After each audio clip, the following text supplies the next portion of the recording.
What's going on, everybody? Patrick and Austin from Obscure Reference here to discuss some of the biggest gaming news from the last week or two. Um, Almost as big as Todd Howard's hair. Almost as big. Some say there's an animal in there. Say the animal is the hair. Now, before we jump into some of the biggest news from this week that we need to talk about, I wanted to kind of establish a little bit of street cred because you're probably wondering, Uh-oh. who are these jabronis sitting here talking about video game news? Who are they? All right. Well, to help kind of establish who we are and where we come from, Austin, I kind of like to ask this question to anybody Mm, I'm on any okay. sort of gaming show with, even though this is the first one. What is your favorite video game? Ooh. Okay. Um, I haven't thought too deep about it recently, but for the longest time, so we'll just continue it for now. I don't know that any one has been as game changing as this to me, but Mm-hmm. Batman Arkham City is number one on my Ooh, list. okay, okay. That's that's very respectable. That's probably on my top 10. I don't know if it cracks number one for me, but that's a really solid pick, for sure. What about you? What There it what is. lands number one for you? So I've been tossing around because favorite game can mean multiple different things. I think depending on Sure. who is answering. So if it's the game I spend the most time in, probably means the most to me. I'd probably say Final Fantasy 14. But if we're talking about game that's inspired me the most, I'd probably say The Legend of Zelda: Ocarina of Time. Mm. So that's just my way of giving two answers for one question. So See, as I've gotten older, I've moved the multiplayer games that I put thousands of hours in or whatever. I've moved hmm down my list. yeah, yeah. It would have been like for many years it would have been Modern Warfare 2, Oh like when I sure. was much younger. Yeah. But or Minecraft back in the day, but Well, yeah, same. they've fallen down the list at this point. Yeah. Not that they're not great games. No, and I think ultimately I do kind of land on Ocarina of Time just because I love Final Fantasy 14. But what I really love about it is the story because the gameplay is just clicking the right buttons at the right times and seeing numbers go up, which I love. But Ocarina of Time does a Hey, lot more for me than that. I think. that'd make you a great day trader. Yeah, I should think about that. Actually, that's a good point. Okay. Anyway, we're here to talk about news, not stocks, unless these news have to involve Unless it's stocks. GameStop. Mm. Ooh. What's that at actually? I forgot that that was happening. I think it dropped a lot recently. Oh, okay. Sounds about right. I I was considered wondering. shorting it this last time it went up. Yeah. It peaked at 46.50 in the last month and Ooh. it's at 23 just under $24. Okay. So, buy now. um, I don't know if I would. I don't know. I wouldn't give that advice, but no, I wouldn't either. I'm not. I'm not. This isn't any real financial advice. Don't listen to us. We're stupid. All right. So we're gonna start with story number one as we have it, and I've titled it "Todd Howard Says Things." Now, if you're unaware, Todd Howard had an interview over the last weekend with YouTuber Mr. Matty Plays. With it, they talked about a number of things, and one of those things is that they're not going to be trying to capitalize on the hype of Fallout from the TV show and put out a new game. They're not going to rush that. Um, so I guess I'll throw it to you first, Austin. What is your take on that? At least that well, first part. I thought it was really interesting. Well, one, I think that's probably not true, even though he says it. I mean, they Mm-hmm. have the integration with Fortnite and they have the integration with Call of Duty, so they're capitalizing on it just in Different different ways. ways. Yeah. The big interesting thing that he said to me was, um, it's okay to miss a series, like for a series to go away for a while to the point that, you know, you really Mm-hmm. miss it and then it comes back. Now again, I think he's probably talking out of both sides of his mouth there, Yeah. because he kind of did that throughout this entire interview. But like 76 is going to exist all the way to the next Fallout, probably. I mean, maybe not. Who knows? I mean, Mm-hmm. it's super popular right now, so it's going to be here for a while. Yeah. So you know, you're going to have that for a very long time. But he also kind of delineated like the 76 fans aren't necessarily the like single player Fallout fans. Yeah. And I think he can be right. I think it's true, that, missing a game isn't necessarily a bad thing, especially in this new era of like the MCU, and there's always something for a series to like keep you in it. So the Mm-hmm. idea of, it's going to be a while you're gonna miss this thing a little bit, and then it's gonna come back, and that's gonna want you to want it even more. Um, is probably true. I also think that he's put himself in this him Bethesda's put themselves in this situation where they started Starfield, they're going to deal that, then they're going to do Elder Hmm. Scrolls, and that Yep. means that Fallout is very far down the line, 27, 28, 29 you're At talking. least, yeah, at the very least. So I just thought it was interesting that he kind of played it in a way that I think is true, but also is probably self-serving to the situation that they're in. Yeah. Given that they're not gonna, I mean, Obsidian's not gonna do Fallout New Vegas 2. I hate to break that to all of you. As great as it sounds, they're making Outer Worlds, and Yep. that's their version of this. So they're not doing New Vegas 2. Right, and that's kind of the angle that interests me the most because yeah, I think I agree with Todd that they're not going to rush Fallout 5. They're not going to prioritize that over Elder Scrolls 6 just to get capitalize on the Fallout hype right now. But they just put out an update for Fallout 76. They just put out a next gen update for Fallout 4. You have all sorts of Fallout games that are seeing great amounts of success right now because of the Fallout TV show.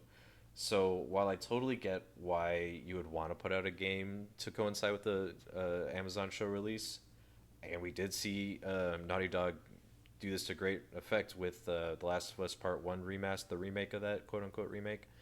I don't think there's a real need for them to rush anything like that. But on the other hand, I do think that that doesn't mean we don't get another Fallout game before Fallout 5. I think I mean, there's the rumored remaster of 3 out there. yes, yeah, that's right. That leaked with the when they were trying to acquire Activision Blizzard. Sony leaked those files. Idiot. Anyway, um, but you have that, and Todd Howard when he was on a different interview with Greg Miller from Kind of Funny teased multiple Fallout projects. So there might be something else in the works. Whether or not it's Bethesda Prime working on that or someone else at Xbox Game Studios, I don't know. And if it is the latter, I have no idea who it would even be because, yeah, I would think Obsidian, but they're working on two different games right now. So I don't think it's them. I'd be very surprised if it was them. But I would not be I surprised in the slightest if we got a Fallout spin off before Fallout 5 comes out. The interesting thing to me is I kind of plotted it out in my mind, right? So like, Hmm. let's say Fallout, just because this is the way that the internet's thinking. Fallout Season 1 comes out, it's incredibly successful, Right. and they think, all right, we need to greenlight a new Fallout game. So they go to Obsidian and say, Obsidian, you're now gonna make Fallout New Vegas 2. So we're gonna need, we'll give them 4 years probably, Hmm. right? That's going to take whatever. So we think, all right, Fallout Season 2 is going to happen, Season 3 is going to happen, Season 4 is going to happen. It's this big success. Most series probably go 4 or 5 seasons, and then you're talking about New Vegas 2 right at about the end of that series, right? Hmm. uh, and then you go, okay, so now Bethesda has put the fate of the Fallout IP and its continuation forward in the hands of another team that hasn't done Fallout in what, a decade? I can't remember when New Vegas came out. At least a Ooh, decade. that was like yeah, 2011 maybe. So why would a company as large as Bethesda do that? Like it just doesn't make sense to me, timeline wise, that they would go like, all right, we're just gonna put the fate of the continuation of the Fallout hype in the hands of someone that's not them, Yeah. right at the end of their kind of Fallout thing. So I don't think it's happening. I think there'll be the remaster. That'll be Hmm. their stopgap, and then we'll get Sure. Fallout 5 in 2029 or whatever it ends up being. Yeah, no, I'd be surprised if it was that. But yeah, I totally see that as a totally justifiable argument. I think that's not incorrect, not a bad take. I think Bethesda wants to keep their hands on their IP, especially Todd Howard. I don't know, uh, but yeah, with Starfield, Elder Scrolls taking priority, and Fallout 76 taking priority, there's no real need to rush that, and I honestly respect that take, quite honestly. Um, but also on that, I know I have that thing about the Starfield right below that, but I want to touch on the Fallout 1 and 2 news that he dropped too, real quick before we switch over to Starfield. Mm-hmm. Um, in that same interview, Todd Howard ruled out Fallout 1 and 2 remakes. Uh, mostly along the line of thinking that he wants people to experience them the way that they were back in the day. Um, and he ruled out remakes. He also ruled out ports. So you're not going to see Fallout 1 and 2 or the other original Fallout game, Tactics. Tactics. Thank you. On Xbox anytime soon, because he, in his words, right now, if you ask me, the best way to play it is on a PC, mouse and keyboard, the way it was. So you won't see them trying to capitalize on the Fallout hype with those either. Got any? Makes sense to me. Yeah, I honestly, it's like I'd love to see them remake the stories and characters from the first few games, 3 games, whatever. But I'm honestly okay. They're all perfectly playable right now, I think, as they are. So I'm not heartbroken by that. I I also think people now they know Bethesda as the Fallout team, but they didn't make those games. No, they did not. Like, Hmm. so That's a good point. why they have no reason to go back and do that. Hmm. None of the guys have some like deep connection to it or anything like that. I mean, obviously they took over the Fallout IP, but Sure. they didn't make those games. So I don't see why they would, and I think that his logic makes complete sense to me. It's from a different era. The gameplay itself is so vastly different than anything we have today Hmm. that if they redid it, it would just you would either cause old people to hate the new stuff or new people to hate the old stuff because they don't want to play a game like that. So it makes Right. sense. Right. Yeah. So that's what he had to say about Fallout. But he also had some stuff to say about Starfield and their new expansion, Shattered Space. You want to take it, Austin? Yeah, I thought this was real interesting and kind of maybe counter to what they've been putting out for Starfield. Hmm. But he framed the Shattered Space DLC as being essentially on one planet. So I think his exact words were something to the effect of like, as soon once you get to the planet, basically the entire DLC is on that planet. Um, and then he went on to compare it to the Far Harbor DLC, where you kind of go to a new space and then you do all of your stuff in that new space, and then that's the kind of the DLC. So it's its own Hmm. little enclosed area, which I think is good. I think, a lot of the Hmm. issue people had with Starfield was the fact that these planets don't mean anything. Like the procedure generation is they're empty.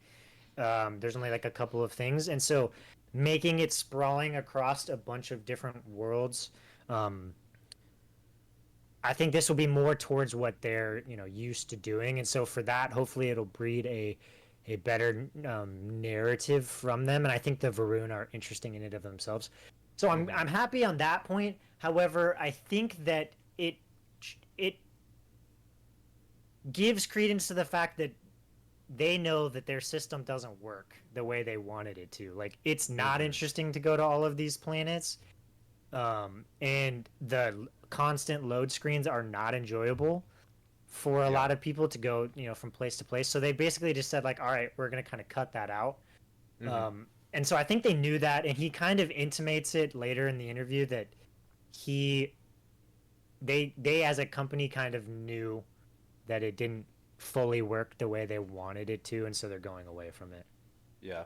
Which I respect quite a bit, honestly. Like, that is what a lot of people's complaints, myself included, were with Starfield. That, yeah, you got over 100 planets, but how many of them are actually worth looking at and exploring? Or how many of them actually have anything just like worth doing anything other than building a base on? And the answer is surprisingly little, I think. Right. So, Handful. yeah. So I do hearing think this, yeah. I think I was a little sad when I heard it, just in like thinking about like the pirate storyline and how many different places you go to and experiences you get.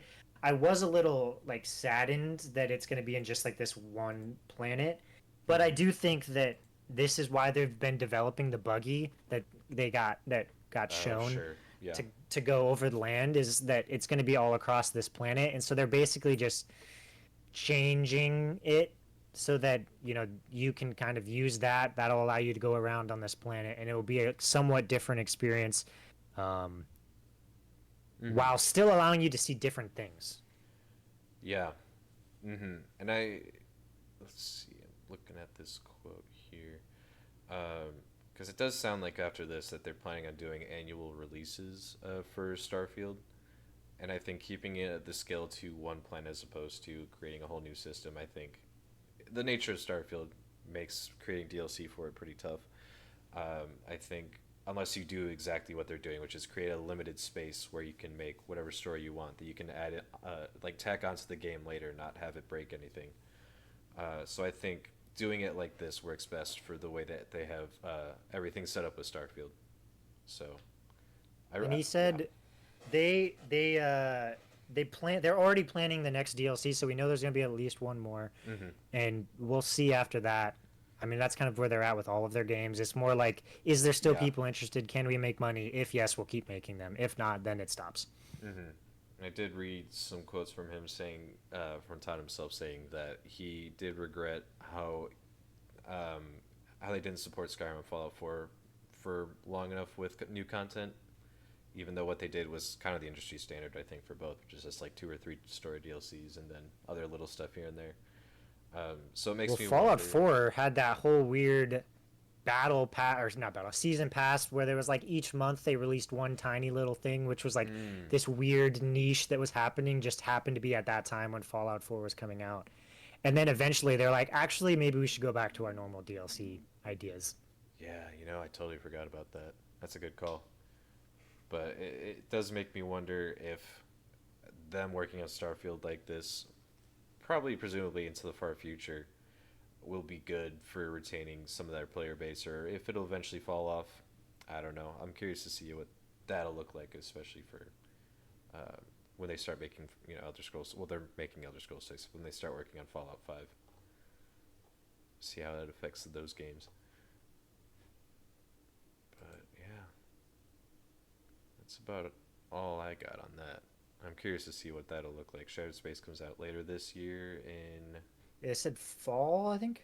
Yeah, I forget if we have a date for that or not. I don't believe so.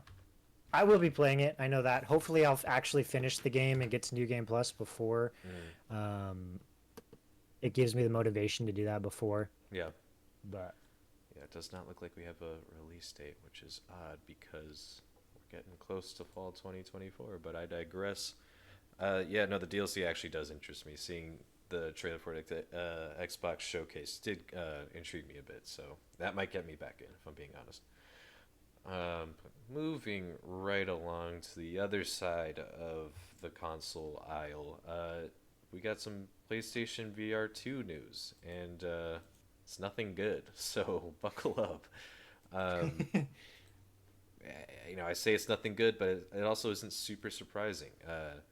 According to Android Central, they have sources saying that Sony is cutting funding for PSVR 2, and that at the moment they're only reportedly working on 2 first-party games for that platform, and there will be few opportunities for more going forward. Uh, and this is pulling from PlayStationLifestyle.net, an article by Daniel D'Angelo. Sony has yet to comment on that report, though it's a concerning sign for the future of the PS5's VR system. Uh, this is piggybacking off of a couple of weeks ago when they announced that they were releasing a PC adapter for the headset, which could help sales by giving it to people who there's a use case for that and people are sure. excited about it. But you do lose out on a lot of the neat and interesting features about the PSVR 2 headset. So some people are upset about that, but I mean, it is what it is. But in my opinion, just from the get go, it never seemed like Sony was really in the VR market like wholeheartedly with this headset. They never really supported it. That's just kind of where I'm at. So to me, this is a little shocking, but not really. I think the writing's been on the wall for PSVR 2 for a few months now. I think they have a couple of things working against them here, just business headwinds in general. One, I Mm-hmm. don't think VR lives up to what the pitch was originally. Mm-hmm. I think it has an audience. And I mean, I played quite a few games on VR, and I think Mm-hmm. there's stuff that's fun, but I think it's a very different experience than like traditional video games. And so the whole, it's going to replace video games with this whole new thing Yeah. just hasn't happened, and I don't think is going to happen. And so they're kind of positioned a little weird in that sense. And then on top of it, um, the big boys came to play. Meta's in it, Apple's in it, Mm-hmm. Microsoft is in it. And I think that they will take Microsoft in specific, like the AR VR that they've got going on, Mm-hmm. I think is the middle ground that's going to do well in the near term before they really figure out the VR stuff. Because the biggest issue is like, let's say you're one of us, you or me or a true gamer, right? And you're like, imagine how cool it would be to be Lara Croft, right? Well, Mm-hmm. the issue is I get in a VR headset and you make a Lara Croft Tomb Raider game. I can't walk around as Lara Croft. I press a little button to move from one spot to the next spot, and then I shoot, or I'm on rails and I'm forced to go in only one direction and I shoot. So like it was never gonna live up to what true video gamers wanted. Mm-hmm. And so I think that's where kind of this different group coming in with Meta and with Apple and with Microsoft. I mean, Microsoft obviously owns Xbox, but doing their own separate thing where it's really more about outside use cases, and then it has gaming capability is what's going to kind of bridge the gap before we get to the next step, whatever it becomes later. Mm-hmm. I think it eventually can be like, some big thing in gaming. It's just not there yet. Yeah. Yeah, and I largely agree with you. I think VR is still pretty niche as far as gaming is concerned. It's certainly come a long way, but like you said, it's not replacing gaming anytime soon. Like the main like flat screeners they call them, we're a bunch of flatties over here. Um, but I mean, you mentioned the point and click to move and stuff, and even there's some games that aren't that. I think the new Batman one is not going to be a point and click, but you're actually moving, which causes all But sorts you of have to use this, right? Like, right. if I'm You're in not. VR, this Mhm. doesn't get me into it. Like, Right. I get it. They've done things, but at that point, like, it's the same thing when they announced the latest Batman VR, like you're talking about. Hmm. I hate that because it means I'm not gonna have another Batman like game on console. Right. Which, again, I said at the top, like my favorite game of all time is Arkham City. So like, I would much rather see that than I would see this VR experience because as cool as it is to some extent being Batman, I'm taken out of it by this whole piece. Right. It's not as immersive as you would want it to be, and I totally get that. I'm right there with you. I VR is fun for like the stuff that isn't necessarily that. Um, but even looking at PSVR 2 to kind of bring things a little focus down a little bit more, it's interesting to me seeing at what was it their latest state of play. They said they'd have a couple of games to show for the VR PSVR 2, and both of them were. I think there wasn't. I don't think either of them were exclusive to the PSVR 2. I think they were both also announced for the MetaQuest 3 that same day. And you look at the MetaQuest 3, and they're all about their what is it? Asgard's Wrath is packaged in with their headset, and that's been winning a lot Mm-hmm. of awards. A lot of people are claiming it's one of the best games. It's gotten rave reviews from just about everywhere, and that's just built into the system. That's what's going to sell that headset for people that want to play VR games. And you look at the PSVR 2, I think the only exclusives, I'm sure there are more, but when I think Sony first party exclusives for the PSVR 2 headset, I think of the Horizon game and I think of Gran Turismo. And I know both of the Gran Turismo for sure got really good reviews for the headset, but I didn't hear a whole lot of rave reviews for Horizon, even though people do like it. I'm not saying it's bad, but if that's what you got, if that's what you're coming to play it with, like, you gotta bring a little bit more than that. And even you mentioned Apple, and that's certainly more of a even more of a niche subset of VR users because that's a $3,500 headset. But you can do so much more than just game with it. Like you can pretty much project like a movie screen or wherever you are pretty much, and just watch like Goodfellas on a big screen or something. I don't fucking know. So that's almost a different use case entirely. But that's what it's there for. Here's here's the other thing too, and I people don't often think about this enough. Hmm. Um, Sony's market cap as a whole, not just PlayStation, is Right. $100 billion. Hmm. Apple's is 3 trillion. Yeah. Microsoft's is 3 trillion. Meta's is 1.25 trillion. Like we're talking about entirely different stratospheres of what you can do and how you can Mm-hmm. use your money. Like Sony doesn't have the capability to last in a market that's not making money right now as much as these guys can. Right.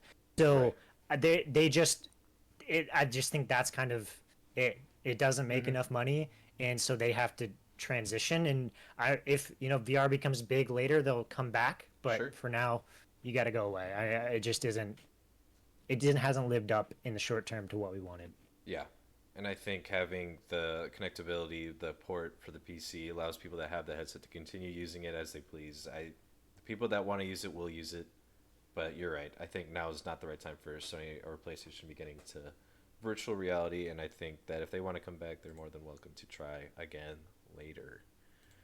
Do we have any other thoughts on that before we jump ahead? Nope. Alrighty then.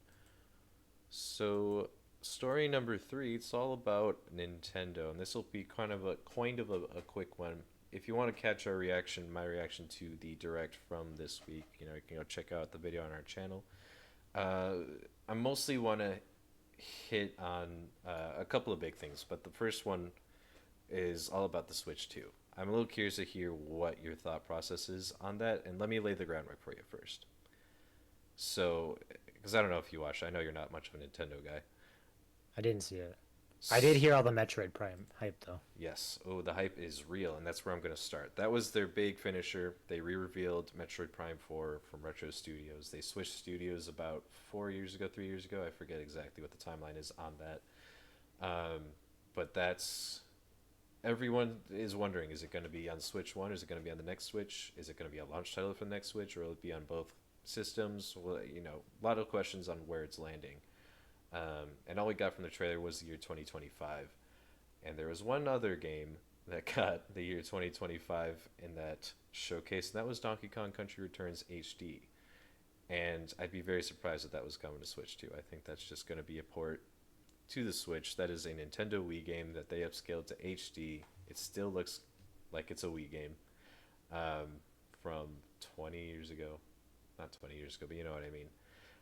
But that's landing in January, which leads me to believe that the Switch 2, because I think a lot of people are speculating it's going to be like Q1, Q2, 2025, um, for various reasons. I think they mentioned that it was going to be by the end of their fiscal year. I forget when exactly that is. Um, but presumably it's landing in the first half of the year. And the fact that we're seeing Metroid Prime 4, and then we're seeing Donkey Kong Country Returns HD coming in January, it makes me wonder where exactly the Switch 2 is going to fall. So I don't know if you have any input on that. Um, Here's what I'll say about the Switch. Mm-hmm. I was not very excited when it came out, and Oh, like you said, I'm not a big Nintendo guy. right. However, I do think it is a uniquely awesome system. Like the fact that you can play at home and on the go is sick. The older I get and the more busy I am, the more I think like, Mm-hmm. should I pick up a Switch? Um, so I'm actually fairly excited for the Switch too. Okay. I would say it's so weird that they're gonna do it after the new year, because obviously they're gonna miss Christmas, but Nintendo's known for doing their own kind of thing and not Right. really living in the world that the other two live in. But I think you can kind of see we had all the announcements they had, right? They had a new Mario, new Zelda, new Metroid, Mm-hmm. Donkey Kong. They're gearing up for this thing to come out. They want all of their heavy hitters to come out, you know, in the first year ish that this one's coming out. So I'd venture to say probably the first 3 months of 25. Okay. Now, okay, I'm just a real quick. I'm correcting myself. They said that the announcement would come within the fiscal year. So that's just a quick correction on my part. But I still tend to believe that'll be the like first few months of 2025. And let me walk you through it. It'll be brief because it's not too much, but I knew a guy who knew a guy. And this is very much the same energy as my uncle works in Nintendo.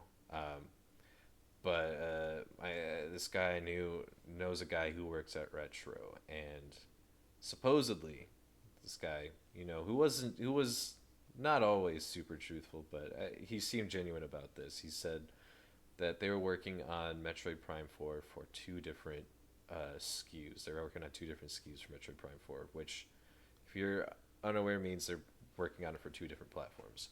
So to me, that says launch title for Switch 2, but that is a weird launch title for the Switch 2, only because Metroid historically has not sold well. Metroid Dread, I think, I gotta double check the numbers on that, but that was their best selling title, and even that doesn't even compare to some of Nintendo's smaller properties like Mario Party or Mario, period. Um, Hmm. like we're talking like maybe 5 million for Metroid Dread, whereas Mario Party is like well over that. Oh, sorry, as of December 2022, 3 million copies, and the game came out like probably that year, but I imagine it doesn't sell much more than that, truly, just because Metroid is much more for the hardcore Nintendo guys, such as myself, quite honestly. Um, so I'd be kind of surprised if it was a launch title, though I'm not. I don't know. It's hard for me to call because it could easily be that, but then you could also easily have a Mario, and I don't think they step on each other's toes too much. Um, so I don't know.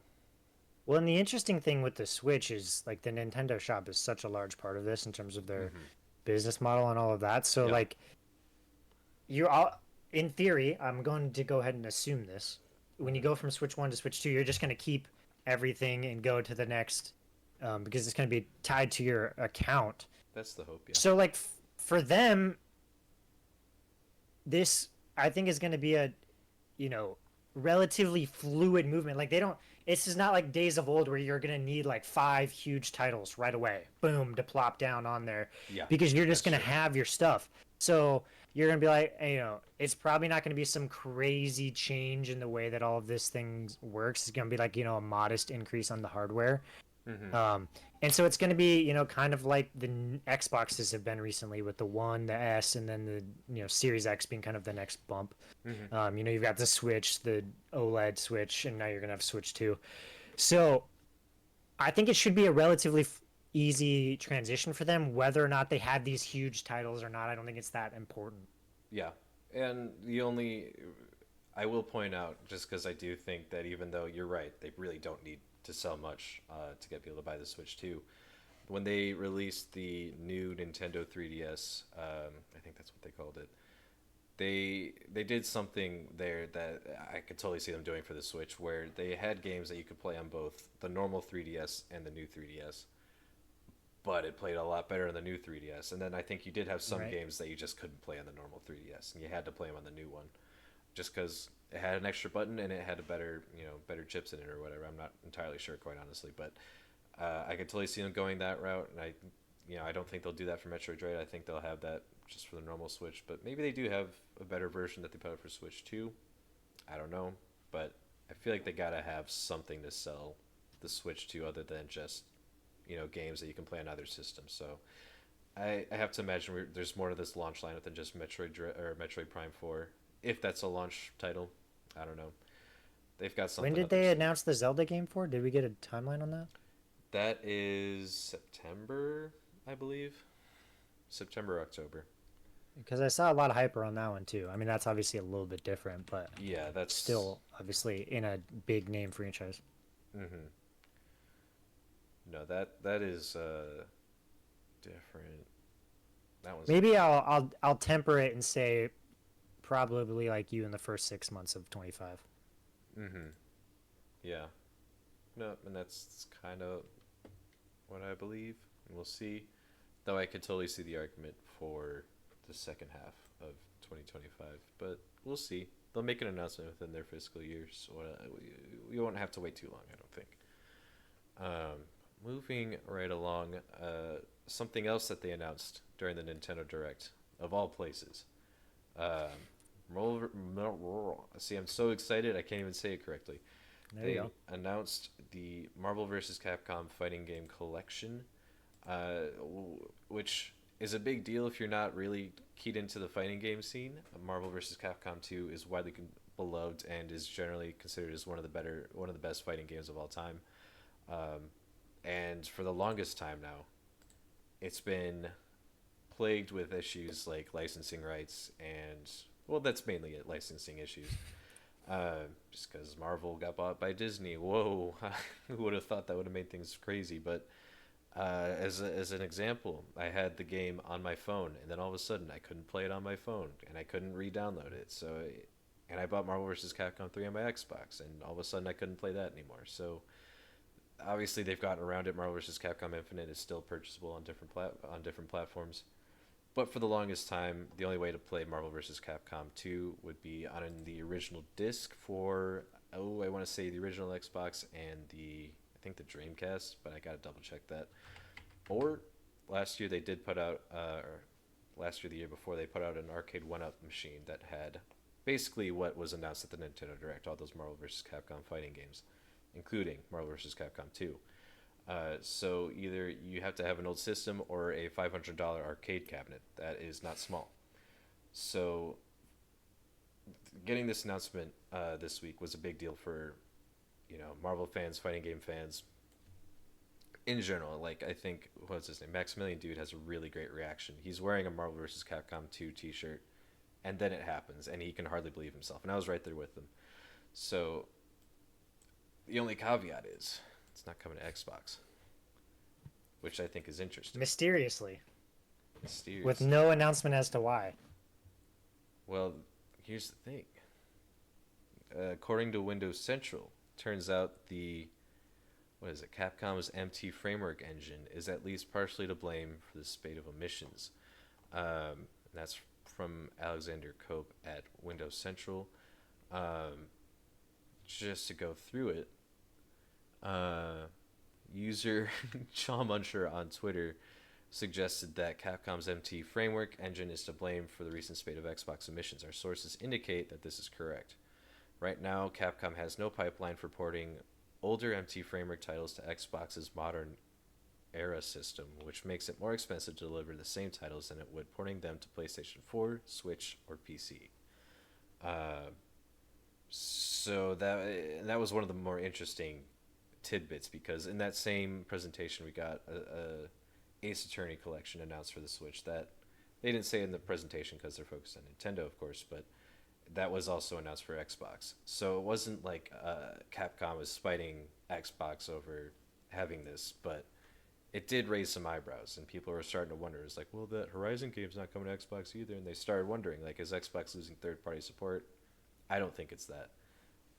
I do think it's a lot of this MT framework engine business. I think I didn't think it was going to go this way, but we're in a little bit of business class a couple of times in this episode here. You got two pieces going, right? The framework, right? The engine doesn't just, for whatever reason, you can't just port it very easily. Yeah. Which in and of itself is an issue.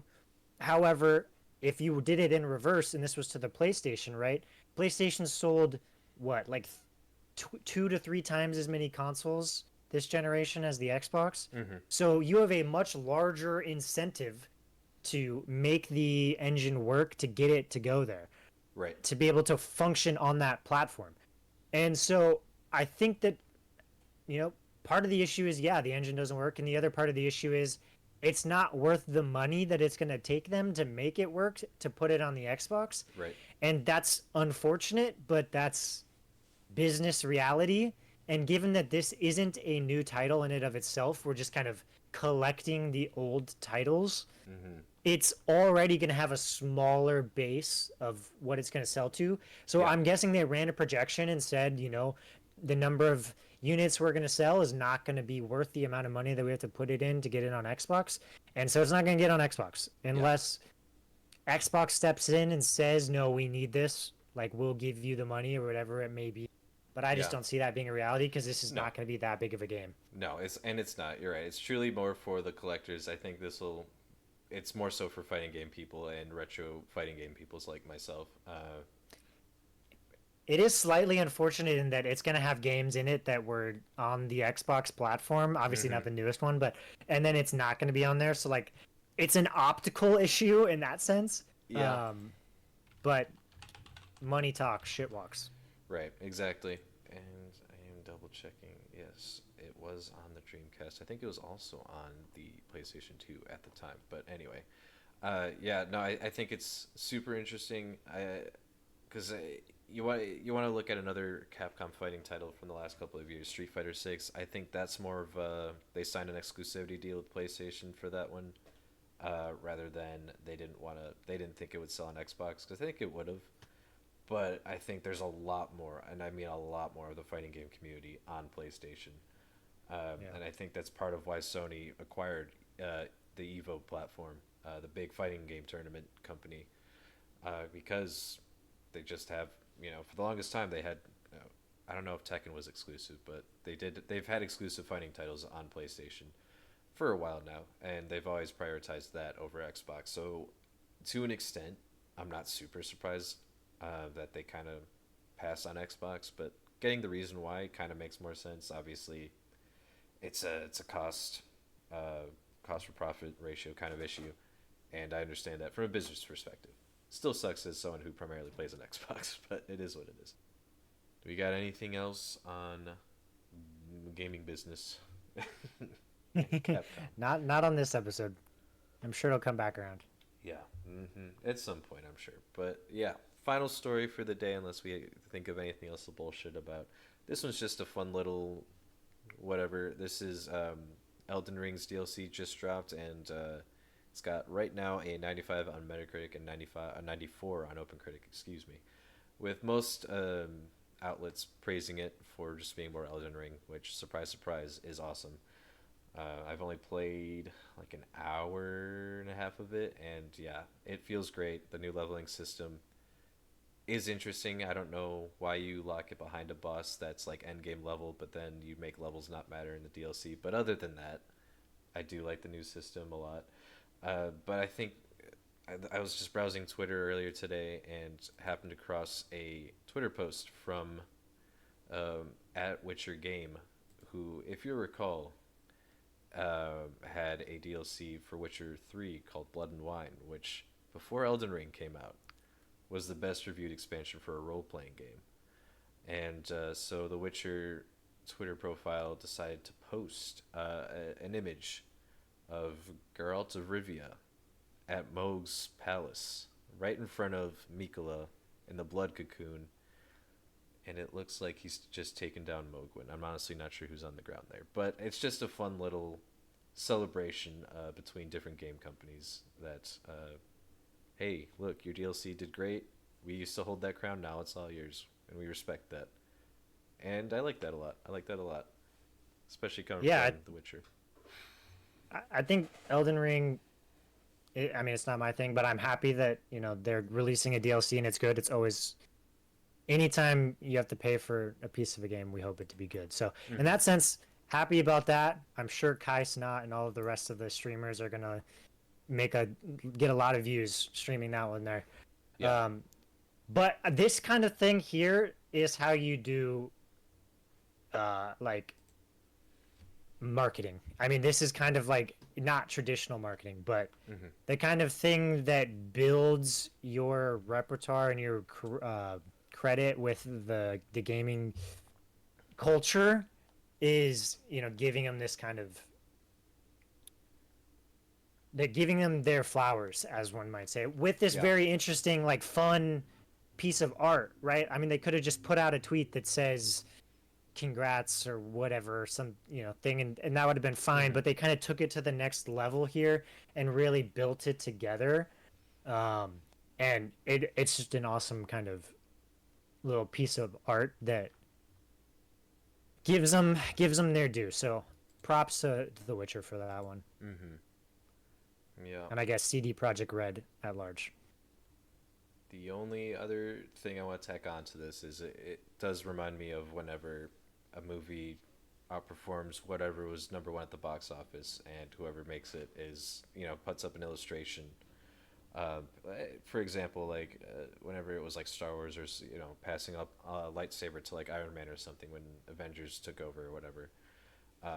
Most of the time it is Disney patting Disney on the back nowadays, but before it was like James Cameron, congratulating Star Wars or vice versa. with Titanic or with Avatar, or with Star Wars or ET or whatever. So, and I've always loved that. I've always it's kind of just Hollywood patting itself on the back, but I do appreciate it. It's just a fun little bit of camaraderie between movie studios and in this case, game developers. And yeah, because I think when one game does well, it breeds competition, and a rising tide helps all ships. So You would props like to to that. believe, and obviously that's not, unfortunately, not how it works all the time in terms of Sure. people's opinion of it, whether or not it's true in terms of the business. I Mm-hmm. mean, you know, console exclusives is just kind of one breakout of that, of like Sure. you build Mm-hmm. these tribes and it's like it's me versus everyone else, and you have to be into our games and not theirs, because Mm-hmm. ultimately you're fighting for the attention economy most of all. Right. So they deserve props for this one for sure. Yep. And I think while it is so easy to fall down that path, I do see a sentiment that's kind of been rising more so, especially coming from places like Xbox, which seems kind of ironic, but they're trying to push the I don't want to say agenda, but that's kind of the idea, that yeah, games are for everyone. If you're able to play them everywhere, so much the better. And yeah, there's always going to be that tribalism. There's always going to be the console wars, quote unquote. Even though, in my opinion, they're over. Um, but you're always going to have those toxic gamer bros that are like, actually, So, in a world filled with that kind of junk and filth, it's good to see a light of positivity like this. Thanks for tuning into this. We're still kind of messing around with it, figuring things out. Oh, and you called it. I just saw a tweet from Kai Sinet. He's dressed up as Starscourge Rodan, and he's selling it. He's doing really great. Anyway, There you go. um, good for him. So yeah, thanks for tuning in. Thanks for watching. We've been talking game news with you. We'll probably do some more stuff like this in the future. We'll see what it looks like. Give your thoughts and opinions below. We always appreciate feedback. That'll help us shape and mold the channel. So if you want to be a part of channel history, I don't know, shoot your shot below. See what's up. Um, but we stream every Monday and Friday/Thursday. We're still kind of in a rough patch right now. Not a rough patch, but we're still figuring things out as far as that goes in our schedule. So be sure to like, subscribe, follow us if we're on Twitch, and follow us on our socials as well. Links are all in the description below. Leave a comment. What is your favorite video game? What are your thoughts on Todd Howard? Just the person, not what he said. How about his hair? And his hair, and his jackets. Ask him about his jackets. He gets them from a store over in the UK, like a very specific store. It's very funny. But anyway, so yeah, do all that good stuff. Tune into the live streams, catch more videos. We got plenty of cool stuff coming. But until then, we love you. We'll see you later. Bye bye.